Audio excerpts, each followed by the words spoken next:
Baik, Assalamualaikum warahmatullahi wabarakatuh. Perkenalkan, nama saya Erdanova dengan NIM 190703058. Pada kesempatan kali ini saya akan memenuhi tugas dari Bapak Ilham Zulfahmi MSI terkait final mata kuliah oceanografi. Baik, soal yang pertama, jelaskan secara detail teknik budidaya alga laut. Nah, adapun teknik budidaya alga laut itu ada 3 cara atau 3 metode. Nah, metode dasar yaitu penanaman dengan metode ini dilakukan dengan mengikat bibit tanaman yang telah dipotong pada karang atau balok semen, kemudian disebar pada dasar perairan yang terdiri dari pasir sehingga mudah untuk menancapkan patok ataupun panca.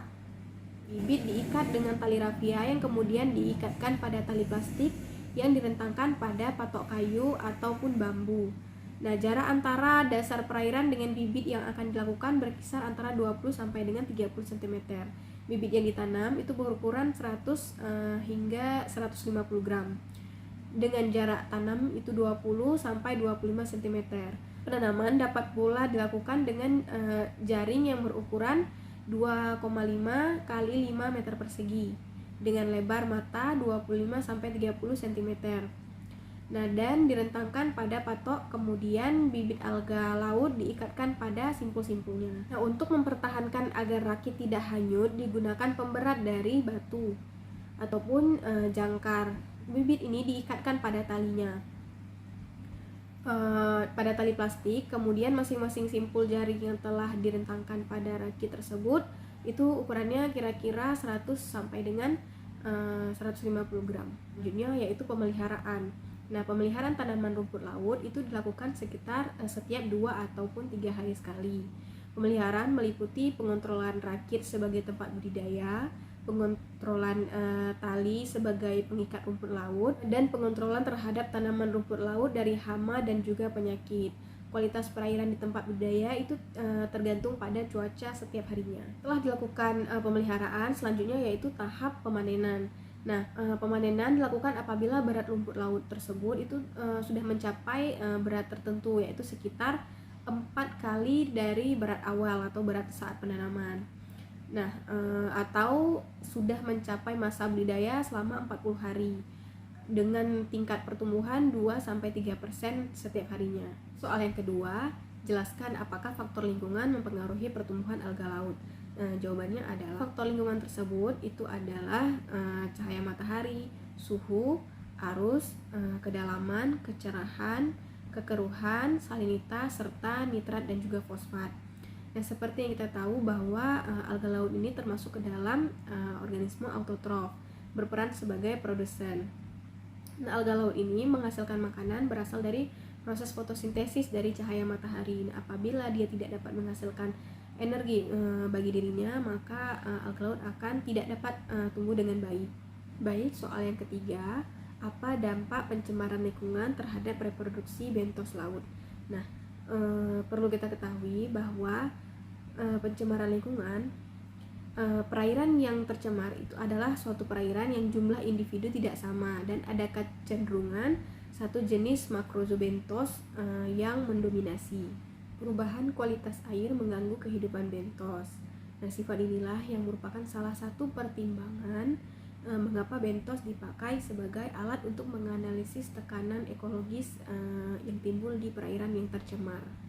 Nah, selain itu, suhu untuk perkembangan atau reproduksi dari makrozobentos itu berkisar antara 28 sampai 31 derajat Celcius dan suhu kritis itu 35 sampai 40 derajat Celcius. Nah, suhu ini dapat menyebabkan kematian dan juga meningkatkan mortalitas dari makrozobentos. Nah, selain itu juga pH yang baik untuk kehidupan atau perkembangan makrozobentos itu berkisar antara 78,5, sedangkan pH-nya apabila kurang dari 7 maka telah terjadi penurunan organisme bentos. Baik, soal yang keempat, faktor apa saja yang mempengaruhi perkembangan ekowisata pesisir.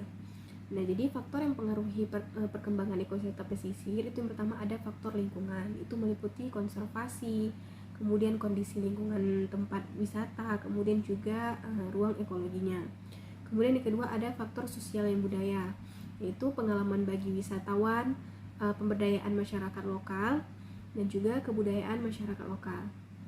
Selanjutnya ada faktor pendidikan, di mana ekowisata yang ingin dibangun itu dapat mengedukasi pada sumber daya masyarakat lokal, kemudian adalah memberikan edukasi kepada wisatawan. Kemudian faktor ekonomi, yaitu peluang bagi masyarakat lokal untuk menambah penghasilan. Kemudian ada faktor kelembagaan, yaitu manajemen pengelolaan dan perlibatan stakeholder. Kemudian ada faktor keamanan, yaitu adanya pos penjagaan.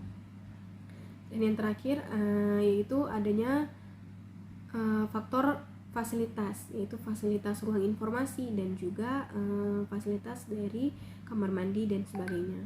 Baik, soal yang terakhir yaitu jelaskan salah satu contoh kegiatan konservasi yang dapat meningkatkan masyarakat sekitar. Nah, jadi salah satu kegiatan konservasi yang dapat meningkatkan masyarakat sekitar yaitu dengan menjaga sumber air bersih. Nah, seperti yang kita tahu bahwa air merupakan suatu kebutuhan utama dari setiap makhluk hidup. Nah, jika kita melakukan konservasi di daerah tangkapan hujan seperti pegunungan, maka kita bisa menjaga sumber air sehingga setiap makhluk hidup dapat memperoleh manfaat. Nah, daerah tangkapan hujan merupakan kawasan yang harus dijaga agar tetap hijau sehingga sumber air tetap tersedia. Nah, salah satu contohnya yaitu dengan kita melakukan kegiatan reboisasi atau penanaman kembali. Baik, sekian pemaparan tugas dari saya. Lebih dan kurang saya mohon maaf. Saya akhiri dengan wabillahi taufiq wa hidayah. Assalamualaikum warahmatullahi wabarakatuh.